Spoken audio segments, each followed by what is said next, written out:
E agora a gente vai para o nosso momento muito importante aqui no programa. Já quero convidar você a ficar na sala, você que está nos assistindo nas clínicas, de um lugar de atendimento, do seu trabalho ou online. Eu quero te pedir para não sair dessa conversa, porque o assunto pertence a todos nós como sociedade brasileira. Nós vamos falar agora sobre esse caso que nós citamos anteriormente, que tem repercutido em todo o país, que é o caso Ítalo Santos, que depois de receber uma denúncia do influenciador e também humorista Felca, esse caso ganhou uma grande proporção em todo o país e a discussão é extremamente válida e necessária. A adultização das crianças. Nós estamos recebendo aqui hoje, ao meu lado, a nossa querida convidada e psicóloga Thaís Cristina, para falar exatamente como isso vai repercutir na vida dessa criança e o que exatamente é essa adultização. Bom dia, doutora Thaís. Bom dia, tudo bem? Seja bem-vinda ao nosso Obrigada. programa, hoje para falar de um tema tão sensível, delicado e importante, não é isso, doutora? Sim, vou falar como psicóloga e mãe também, que eu também tenho uma bebezinha, então temos aí que cuidar das nossas crianças. Certamente você, se você não é pai, se você não é mãe, mas você tem um sobrinho, você tem uma sobrinha, você tem uma irmã, esse é o papel nosso como sociedade, estar atento a esse tipo de coisa para que a gente possa vencer esse tipo de comportamento adoecedor das nossas crianças. Doutora, eu já quero começar a nossa conversa pedindo para que a senhora trouxesse para a gente de maneira bem clara o que é a adultização de uma criança ou de um adolescente. Adultizar uma criança ou um adolescente é você pular etapas do desenvolvimento dele, é trazer comportamentos, gestos que não cabem ali na idade daquela criança ou daquele adolescente. Quais são os exemplos mais comuns de que se está se adultizando uma criança? A gente pode citar? Um exemplo são essas dancinhas do TikTok, né?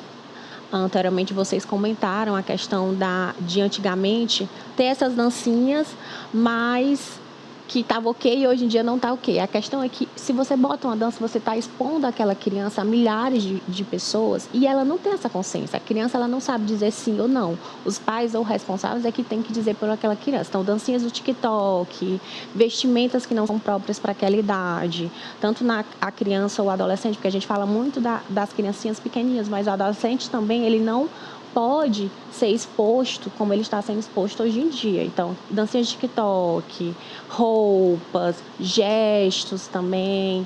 E isso tudo começa até na parte do que ele consome. Então, tem que ter ali um controle dos pais, do que ele assiste no YouTube, no TikTok, no Instagram. Inclusive, o Instagram e o TikTok é para ter acesso somente a partir dos 13 anos, o que não é, de fato, feito. A gente sabe que hoje está cada dia mais difícil tirar as nossas crianças do digital. Uma hora ou outra eles vão acessar o mundo digital. É impossível hoje uma criança não saber interagir com algo digital, por conta de toda a tecnologia que envolve essa geração. Mas existe um limite, existe um ponto que os pais podem permitir isso? Por exemplo, o uso das redes sociais. Você está me falando que o TikTok só permite a partir dos 13 anos, mas a gente sabe que tem criança lá de toda idade. É importante que os pais tenham esse controle? Sim, inclusive tem aplicativos que você pode controlar o que a criança acessa no celular. Aplicativos que você paga mensalmente, e que você pode controlar o uso de aplicativos, de horário, de tudo que a sua criança tem ali no celular. O ideal é a criança não ter celular, né? Mas se tiver, ter esses aplicativos ali de controle. Inclusive os adolescentes também, né? Eu tenho pacientes adolescentes e os pais têm esse controle e esses aplicativos, que é o ideal. Quando o assunto é adolescente, a situação ela ganha uma proporção que exige uma delicadeza na avaliação muito profunda. A gente está falando de uma fase da vida onde está se formando um adulto. E quais consequências uma criança como essa, um adolescente como esse, pode ter no futuro quando ele é adultizado fora do tempo? Quando isso acontece fora do tempo? Com as primeiras consequências começam ali já na fase da adolescência, que são os transtornos de ansiedade, de depressão, transtorno de imagem também, né? Porque aquela criança ela cresce sendo sensualizada numa fase que não era para ser sensualizada, ela era para ser infantilizada e respeitar a infância daquele adolescente, da criança do pré-adolescente e adolescente, né? Então, os primeiros são os transtornos ali que pode aparecer já na primeira infância, segunda infância, e Na fase adulta, questões de relacionamentos, a dificuldade de falar não, de botar limite em relacionamentos, isso é o mais comum, inclusive. E que já vemos hoje em dia. Ainda, doutora, falando sobre esse assunto, quando o assunto é essa questão da pedofilia, esse tipo de comportamento, quando você permite que o seu filho acesse as redes com esse tipo de dança, determinados tipos de música que chegam na nossa casa, tem toda uma movimentação do corpo. Essa movimentação do corpo, ela simula uma relação sexual. Isso pode ativar hormônios que ainda não eram para despertar, fazendo, por exemplo, que a criança amadureça até fisicamente mais rápido do que seria para acontecer? Sim, com certeza. Isso começa até na parte da alimentação. Então, assim, hoje em dia já é comprovado cientificamente que se a criança, quanto mais cedo ela for sexualizada, mais pode ir, por exemplo, para a mulher, a questão da menstruação. Mas se você seguir o acompanhamento direitinho, tem como a ginecologista retardar isso. Então, assim, o importante são os pais serem presentes e responsáveis com aquela criança, que aí dá para sim conter. O ideal é que ela não seja exposta a esse tipo de sexualização tão cedo. Inclusive, isso ser conversado na família, nas escolas, com palestras e tudo, para conscientizar os pais e os professores também, né? Porque a gente vê que na escola ainda não tem essa psicoeducação em relação a essa parte de sexualização. Qual o papel das marcas e também dos influenciadores dentro desse quesito? A gente sabe que a discussão aí ganhou uma proporção gigantesca. Muita gente apoiando, mas algumas pessoas tendo a coragem, que eu acho um absurdo, de dizer que apoia esse tipo de atitude. Qual o papel das marcas e dos influenciadores dentro dessa causa? A partir do momento que você trabalha com crianças, você tem um público infantil, tem que ter responsabilidade ali se aquilo não está atingindo a infância daquela criança, né? Então, o ideal é que eles tenham esse cuidado, sempre respeitando a fase do público infantil que eles estão ali tendo, porque se eu tenho um público ali de 5, 6 anos, eu tenho que ter conteúdos próprios para aquela idade e ter aquela responsabilidade do que eu posto, do que eu falo, porque todos nós somos influenciadores ali em algum aspecto. Então, tudo que eu falo dentro do meu ambiente familiar, então não é só no aspecto dos influenciadores, é também dentro da nossa família. Se eu estou aqui gravando no TikTok e chamo uma criança ali, eu estou influenciando ela a algo que não é interessante, né? Então, tem que ter um cuidado ali, começa não só nos influenciadores, mas também dentro da própria família, da escola. E você tocou num ponto importante, talvez esteja muitas pessoas aí falando do caso Ítalo Santos, dizendo que o Felca está certo, mas essas mesmas pessoas também fazem dancinhas sensuais com seus filhos na internet. Então, de repente, você que achou a ideia extraordinária do Felca de denunciar esse tipo de atitude, talvez você esteja fazendo isso dentro da sua casa. E chegou a hora da sociedade, quero até pedir para a minha amiga Brígida desligar um pouquinho o ponto dela para mim, chegou a hora da gente, que faz parte da sociedade, colocar a mão na própria consciência, meter o dedo na própria ferida. O que tipo de coisa está entrando dentro do meu lar? E reconhecer as nossas falhas. Poxa, isso daqui não é legal. Seu filho vai espernear quando você começar a mudar a rotina dele, porque ele está acostumado a ser exposto àquilo, ele não vai querer soltar. Mas ele ainda não tem discernimento para escolher. Então, é importante a gente se posicionar como família. A nossa amiga Ellen também já vai estar envolvida na nossa conversa. E ainda dentro das escolas. Qual o papel da escola dentro dessa discussão, doutora?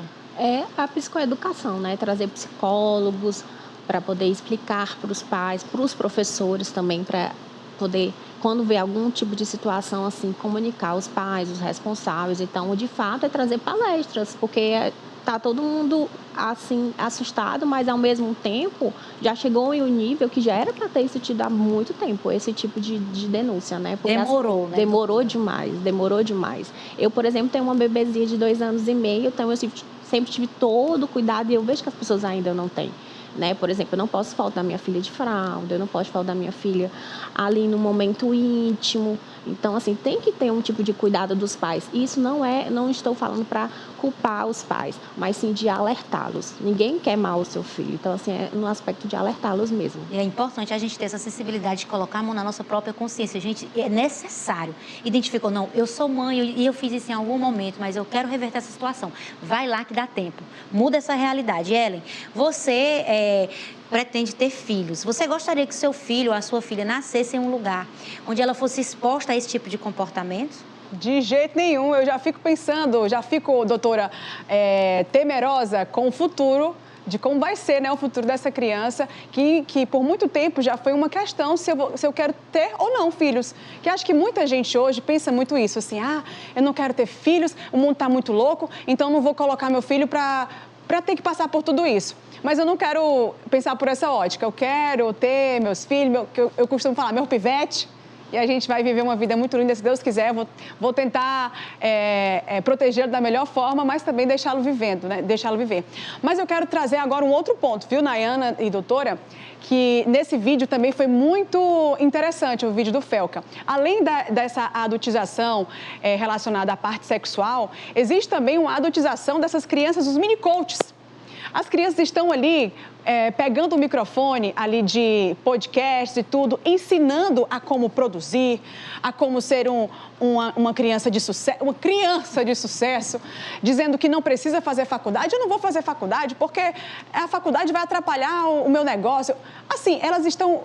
eu não sei quem é que está gerenciando isso, eu não sei quem é que está colocando esse tipo de assunto e conteúdo na cabeça dessa criança, que estudar não é mais válido. A gente sabe, sim, a gente entende que ter um diploma não é sinônimo de ter hoje em dia um emprego. Infelizmente não tem emprego para todo mundo, mas mesmo assim, minha gente, é muito importante estudar, fazer um curso técnico, um workshop, qualquer coisa, só ter os seus estudos, né? Porque o nosso conhecimento é algo que ninguém nos tira. E aí, o que está acontecendo, doutora? Porque eu estou vendo essas crianças, porque são crianças, mas estão com jeito de adulto, querendo ensinar como é que tem que fazer. Menino, tu é criança, tu tem que viver igual criança, te acalma aí, que tu ainda tem 12 anos. Você vê isso na internet? Sim, os mini coaches, de fato. Isso são pular etapas, né? São crianças que eram para estarem vivenciando a infância. Então, o interessante é trazer mais essa fala sobre a infância, que a infância é importante, que a infância... A gente queria estar sendo criança, porque esse adulto é chato demais. Tô só B.O. para resolver, hoje eu furei 2 pneus. Se eu fosse criança, eu não tinha furado 2 pneus. Justamente. Então, isso, de fato, acaba sendo uma irresponsabilidade dos pais, né? A partir do momento que você deixa o seu filho falar sobre isso, falar que estudo não é importante, que você permite, ali é uma responsabilidade dos pais. O adolescente, a criança, ele precisa ter um adulto ali para cuidar dele. E quando você vê isso, a gente vê que ele não está sendo cuidado. Porque se ele já está ali assumindo a responsabilidade como adulto, porque adulto é que fala, se diz que quer fazer faculdade ou não, é porque ele não está tendo um pai ou uma mãe ali para se responsabilizar por ele. É verdade. Se tivesse com a Nayana Lima, porque a Nayana ali bota quente, né, Nay? Na menina dela. Sempre tive essa preocupação, sabe? E do que minhas filhas estavam consumindo, eu segurei o celular até os 13 anos. Mas foi difícil, viu? Foi difícil demais. Eu consegui segurar sem celular até os 13 anos. E a filha mais velha também, a filha mais nova também. Mas é um desafio, porque parece que a gente está remando contra a maré. Parece que estão sequestrando os nossos filhos. Mas a gente precisa ser resistência. E olha, esse assunto ainda ele é muito mais profundo. Porque a gente ainda tem essa questão... Enfim, eu não vou nem entrar, porque eu não tenho advogado para me defender, se eu for falar sobre isso. Mas eu ainda tenho autonomia sobre a minha casa. E você também. Então, nós precisamos, como sociedade, refletir, entender o nosso papel na condução das nossas crianças e ter esse cuidado, não é isso, doutora? Justamente.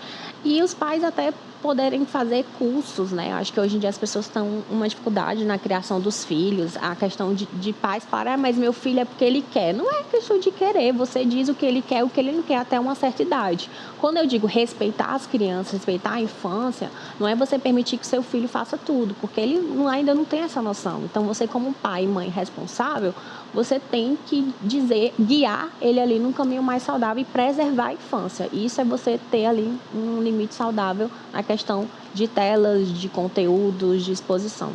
Quando o assunto é neurodesenvolvimento, doutor, o que é que a gente pode falar dessa primeira fase?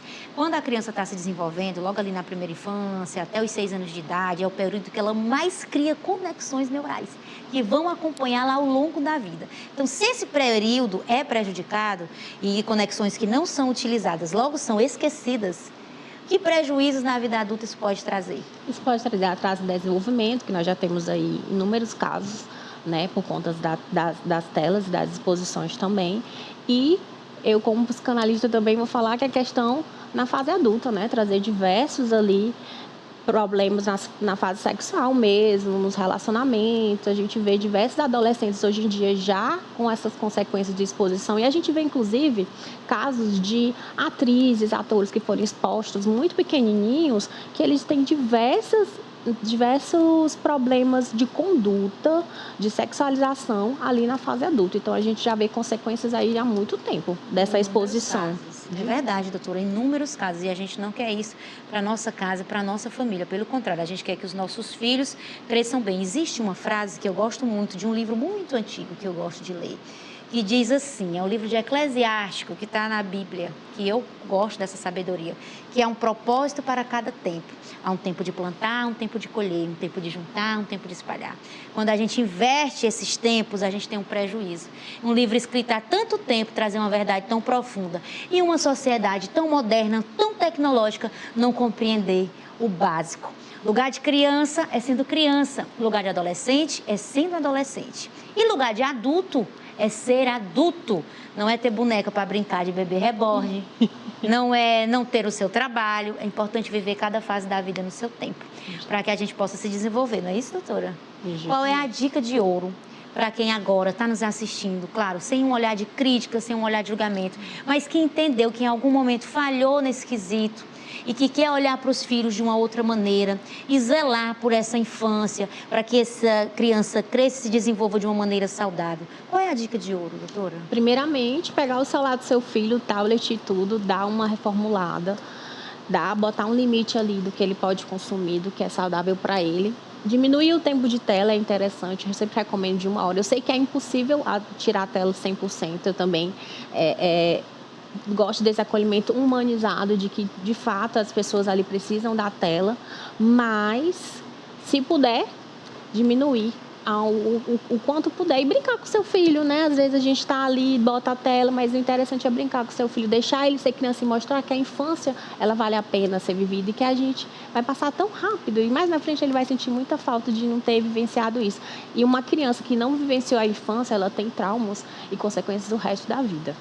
E olha só, para quem tem filho adolescente, como eu, desperte a curiosidade, bons livros de aventura, boas histórias, conversas. As minhas filhas adoram escutar as minhas histórias de infância. E é claro que eu conto cheia de criatividade, criando muitos momentos. E o nosso desafio é esse mesmo, é remar contra a maré. O nosso desafio é remar contra a maré e ser resistência e guardar a nossa família. Doutora, muito obrigada pela sua participação. Uma conversa muito proveitosa, sensível e necessária para a nossa sociedade em todos os aspectos. Muito obrigada. Eu que agradeço. Muito obrigada. Bom, e agora...